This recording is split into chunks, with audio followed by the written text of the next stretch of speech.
చాలామందిని కొన్ని personal problems ఇబ్బంది పెడుతూ ఉంటాయి. సోషల్ ఐసోలేషన్‌కి కారణమవుతూ ఉంటాయి. ఇలాంటి వాటిలో అతి ముఖ్యమైనది శరీర దుర్గంధం, బ్యాడ్ బాడీ ఓడర్. ఒకవేళ ఈ సమస్యతో మీరు బాధపడుతూ ఉంటే, దీనికి దారితీసే కారణాన్ని సైంటిఫిక్‌గా తెలుసుకోవాలి. వీటిని పరిష్కరించుకోవాలి. వీటిని ఈ వీడియోలో మనం తెలుసుకోబోతున్నాం.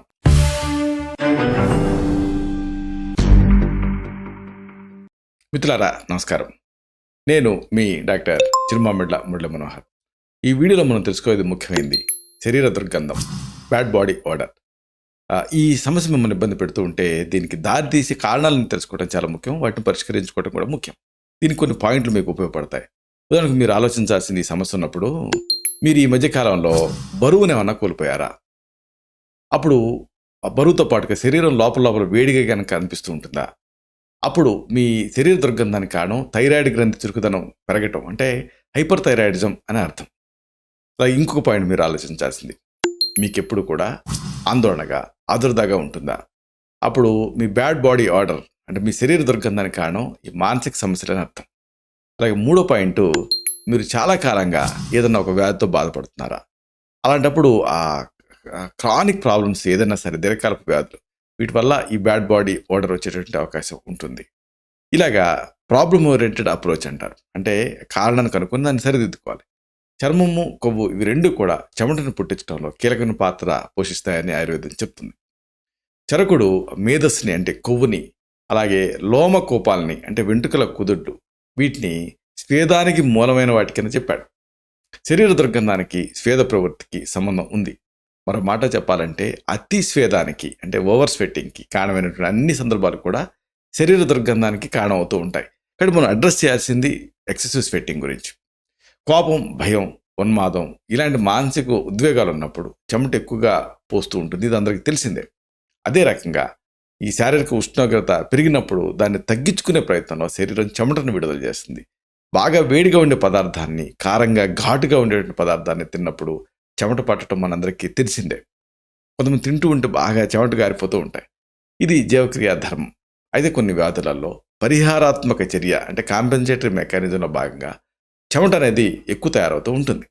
శరీర దౌర్బల్యం, డయాబెటీస్, క్షయ ఇలాంటి దీర్ఘకాలపు వ్యాధుల్లో గాల్ బ్లాడర్లో రాళ్ళు ఉండటం లాంటి కారణాలతో ఒక రకమైనటువంటి బాడీ స్ట్రెస్కి లోనవుతుంది. అప్పుడు ఆయాసం, ఇంకా భస్మక వ్యాధి, అంటే హైపర్ థైరాయిడిజం, ఇంకా ఆల్కహాలిజం ఇలాంటి పరిస్థితుల్లో కూడా స్వేద ప్రవృత్తి అనేది ఎక్కువ ఉంటూ ఉంటుంది. అతిస్వేదం వల్ల స్థానికంగా మలిన పదార్థాలు, సూక్ష్మక్రిములు పెరిగిపోయి శరీర దుర్గంధానికి కారణమవుతాయి. స్వేదం వల్ల శరీర దుర్గంధం రాదు, కానీ ఆ చెమటని ఆధారం చేసుకొని మలిన పదార్థాలు, సూక్ష్మక్రిములు పెరుగుతాయి కాబట్టి శరీర దుర్గంధం అనేది వస్తుంది. దాంతో ఆగకుండా దురదలు, సెగగడ్డలు ఇలాంటివి కూడా వచ్చే రిస్క్ ఉంటుంది. మెయిన్గా బాహుమూలలు, నుదురు, మెడ, వీపు, గజ్జలు, ఛాతి భాగాలలో ఎక్కువగా చెమట పడుతూ ఉంటుంది. ఈ భాగాలలో చాలా వరకు మీరు గమనిస్తే అనత్యాధికంగా, అంటే వాటిపైన కవర్ అయ్యే దగ్గరేమో అంత ఇబ్బంది ఉండదు, కానీ కవర్ కాని చోట ఈ సమస్య కనిపిస్తూ ఉంటుంది. ఎక్కడైతే కవర్ అవుతుందో బాడీ పార్ట్స్ అన్నీ కూడా, అక్కడ చెమట ఆరదు కాబట్టి ఈ ప్రాబ్లం కనిపిస్తూ ఉంటుంది. ఇదేమైనా అక్కడ జిడ్డు పెరిగిపోయి దుర్గంధం అనేది వస్తుంది. కాబట్టి వీటిని మెథాడికల్గా మనం పరిష్కరించుకోవాలి. అంటే కారణాన్ని కనుక్కోవాలి, సరిదిద్దుకోవాలి. మొట్టమొదట మనం చెప్పుకుంది పాయింట్ ఏమిటంటే థైరాయిడ్ గ్రంథి చురుకుదనం పెరగటం, అంటే హైపర్ థైరాయిడిజం. థైరాయిడ్ గ్రంథి ఎక్కువ చురుకుదనాన్ని సంతరించుకున్నప్పుడు శరీరపు పనితీరు అసాధారణ స్థాయిలో పెరుగుతుంది.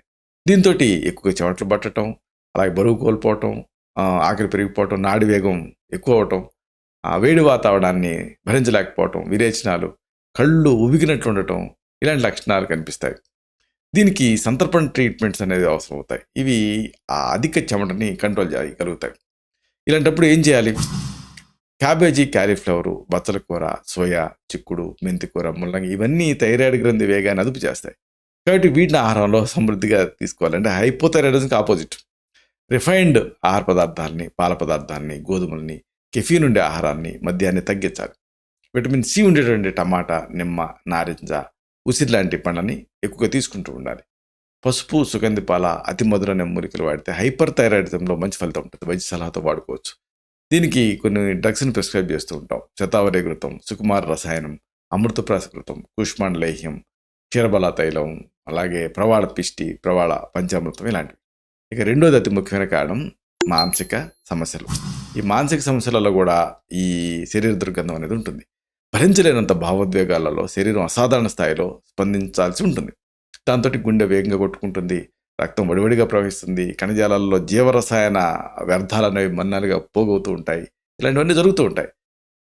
వీటన్నిటి ఫలితంగా పర్యవసానంగా చెమట, దాన్ని అనుసరించి దుర్గంధం వచ్చేస్తాయి. మరి ఇలాంటప్పుడు ఏం చేయాలి?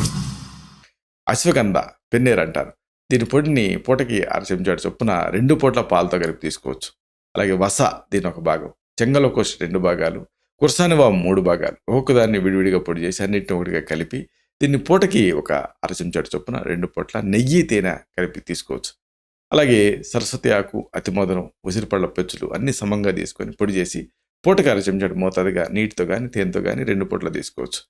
ఈ మానసికమైన అస్థిరతను తగ్గించడానికి సాధారణంగా అశ్వగంధారిష్టం, బ్రాహ్మీవటి, సర్పగంధ ఘనవటి, సోస్యకర్రస్, సరస్వతి లేహ్యం, అలాగే మానసమిత్ర వాటకం, నారసింహఘృతం, బ్రాహ్మీఘృతం, గూరోచనాది గుటిక, కళ్యాణక ఘృతం, క్షీరబలాతైలం, సర్పగంధ చూర్ణం, అలాగే స్వర్ణముక్తాది గుటిక ఇలాంటివి ప్రిస్క్రైబ్ చేస్తూ ఉంటాం. ఎక్స్టర్నల్గా బ్రాహ్మీ తైలం లాంటివి కూడా ప్రిస్క్రైబ్ చేస్తాం.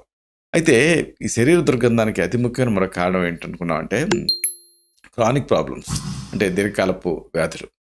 దీర్ఘకాలపు రుగ్మతల్లో శరీరపు పనితీరు బాగా దెబ్బతింటుంది. దీంతో శరీరపు ఉష్ణోగ్రత నియంత్రణలో కంట్రోల్ అనేది ఉండదు, మార్పులు చోటు చేసుకుంటాయి. దీంతో చెమట ఎక్కువగా పడుతూ ఉంటుంది. ఇది దుర్గంధానికి కారణం అవుతుంది. జబ్బు నుంచి త్వరగా కోలుకోవడానికి ఆయుర్వేద రసాయన చికిత్సలు అనేవి తోడ్పడతాయి. ఉదాహరణకు ఇలాంటి సందర్భాల్లో అశ్వగంధాది లేహ్యం, అమృతప్రాశృతం, చవన్ప్రాశ లేహ్యం, సుకుమార రసాయనం, విదర్యాది ఘృతం, ప్రవాళ పిష్టి, పునర్నవాది మండోరం, వసంత కుస్మాకర్ రస్, వసంత మాలతీయ రస్, ధాతు పౌష్టిక చూర్ణం, పూర్ణచంద్రోదయం, సప్తామృతలోహం, స్వర్ణమాలిని వసంత రసం ఇలాంటివి ప్రిస్క్రైబ్ చేస్తూ ఉంటాం. అయితే ఈ శరీర దుర్గంధం మీకు సోషల్ ఐసోలేషన్కి కారణమయ్యి మీ కాన్ఫిడెన్స్ని దెబ్బతీస్తున్నప్పుడు ఏం చేయాలి? కొన్ని జాగ్రత్తలు ఉన్నాయి. కొంతమందిలో శరీర దుర్గంధం అనేది వంశపారపర్యంగా కొనసాగే లక్షణం కింద ఉంటూ ఉంటుంది. అలాంటప్పుడు అదనంగా జాగ్రత్తలు తీసుకోవాల్సి ఉంటుంది. ఈ శరీర దుర్గంధానికి వెనక బలమైన కారణాలు ఉంటాయి. అయితే వ్యక్తిగత పారిశుద్ధ్యం కూడా చాలా ముఖ్యం. దీంతో వీటి అధిగమించవచ్చు. ఈ లక్షణాన్ని ఎదుర్కోవటానికి అన్నిటికంటే ముఖ్యమైన మార్గం ఏంటంటే చెమట ఎక్కువగా పోసే శారీరక భాగాల్ని 1-2 సార్లు ప్రత్యేక శ్రద్ధతో శుభ్రం చేసుకోవటమే. శరీరాన్ని శుభ్రం చేసుకోవటానికి మీరు సబ్బు వాడుతున్నారా, సున్నిపిండి వాడుతున్నారా అనే దానికంటే సాధ్యమైన సార్లు శుభ్రపరుచుకుంటున్నారా లేదా అనేదే ముఖ్యం. కొంతమంది వాళ్ళ శరీరాన్ని శుభ్రం చేసుకోవటానికి చూపించే శ్రద్ధ వాళ్ళు ధరించే దుస్తుల మీద పెట్టరు. ప్రతిరోజు శుభ్రంగా ఉతికినటువంటి లోదుస్తుల్ని, పై దుస్తుల్ని ధరించాలి. అలాగే అవి సహజమైన కాటన్ దుస్తులు అయితే మంచిది. ఒకవేళ మీ ఆహారంలో చేపలు, వెల్లుల్లి, అలాగే క్యాలీఫ్లవరు, ఉల్లి, క్యాబేజీ లాంటి పదార్థాలు ఉంటే వాటిని తగ్గించుకోండి. ఎందుకంటే వాటిలో ఉండే రసాయనాంశాలు చెమట ద్వారా బయటకు వస్తూ ప్రత్యేకమైన అసౌకర్యమైన వాసనని వెదజల్లుతూ ఉంటాయి. మానసికంగా ప్రశాంతంగా ఉండడానికి ట్రై చేయండి. అలాగే లైంగికోత్తేజం దీని నుంచి మానసిక ఉద్వేగం వరకు అన్నీ కూడా ఈ శరీరపు సమతుల్యతని దెబ్బతీస్తూ ఉంటాయి. కాబట్టి సాధ్యమైనంత వరకు స్టేబుల్గా ఉండండి. టమాటా రసం బాగా పనిచేస్తుంది శరీరపు దుర్గంధంలో. దీన్ని ఈ మధ్య అధ్యయనాల్లో కూడా తేలింది. స్నానానికి వెళ్ళబోయే ముందు స్నానానికి ఉద్దేశించిన నీళ్ళల్లో 2 కప్పుల టమాటో రసాన్ని చేర్చి స్నానం చేసి చూడండి, మంచి ఫలితం ఉంటుంది. మీకు ఫలితం ఎలా ఉందనేది ఈ కామెంట్ సెక్షన్లో మీరు ఆ తర్వాత పోస్ట్ చేస్తే అది వేరే సబ్స్క్రైబర్స్కి యూస్ఫుల్గా ఉంటుంది. ఇక ఆవ నూనెకి వావిలి ఆకుల్ని లేదా కాస్తంత పసుపుని కలిపి వేడి చేసి మసాజ్కి ఉపయోగించండి. దీంతో కూడా దుర్గంధం మీద దరిచేరుతుంది. శరీరానికి నలుగు పెట్టుకునేటువంటి సాంప్రదాయం మనకుంది. వేపాకులు, పసుపుని ముద్దగా నూరి పెసరపిండిని ఆవ నూనెని కలిపి శరీరానికి అంతటికీ కూడా నలుగుగా పెట్టుకొని స్నానం చేస్తే ఆ దుర్గంధమే కాదు చర్మ వ్యాధులు కూడా ఇబ్బంది పెట్టవు. మారేడు ఆకుల నుంచి రసం తీసి శరీరానికి పట్టించుకొని గంట తర్వాత గోరువెచ్చటి నీళ్ళతో స్నానం చేస్తే శరీరం మంచి పరిమళభరితంగా ఉంటుంది. అలాగే మంచి ఫ్రెష్గా కూడా కనిపిస్తుంది. ఈ ఫ్రెష్నెస్ కోసం కావాలనుకుంటే చందన తైలాన్ని కూడా మీరు దీనికి కలపచ్చు. దీనికి శరీర దుర్గంధానికి కామన్గా మేము ప్రిస్క్రైబ్ చేసే మెడిసిన్స్ ఏంటంటే గంధక రసాయనం, అలాగే దశాంగ లేపం, గంధక ధృతి లేపం, బృహత్మరిత్యా తైలం ఇలాంటివి. వీటిని ఇంటర్నల్గా వాడుతూ చందనాసం ఇలాంటివి కూడా ప్రిస్క్రైబ్ చేయాల్సి ఉంటుంది. ఇలాగ ఎక్స్టర్నల్గా, ఇంటర్నల్గా వీటిని ప్రిస్క్రైబ్ చేయడం ద్వారా ఈ బ్యాడ్ బాడీ ఓడర్ని చాలా వరకు కంట్రోల్ చేయొచ్చు. ఇలాంటి మరిన్ని ఇన్ఫర్మేటివ్ వీడియోస్ కోసం ఈ ఛానల్ సబ్స్క్రైబ్ చేసుకోండి. అలాగే ఈ వీడియోలో అప్లోడ్ అవడంతోనే ఆ విషయం మీకు తెలియడం కోసం బెల్ బటన్ క్లిక్ చేయండి. అన్నిటికంటే ముఖ్యంగా ఇలాంటి చక్కటి అద్భుతమైన విషయాలు 10 మందికి ఉపయోగపడటం కోసం ఈ వీడియో తరగతి లింక్ని మీ సర్కిల్స్తో షేర్ చేసుకోండి. శతం జీవ శరదో వర్ధమాన, శతం హేమంతాన్ శతం వసంతాన్, 100 శరత్తులు 100 హేమంతాలు 100 వసంతాలు వర్ధిల్లుతూ జీవించండి. Stay healthy, stay happy, be positive, keep smiling, stay safe, love you all. శుభం.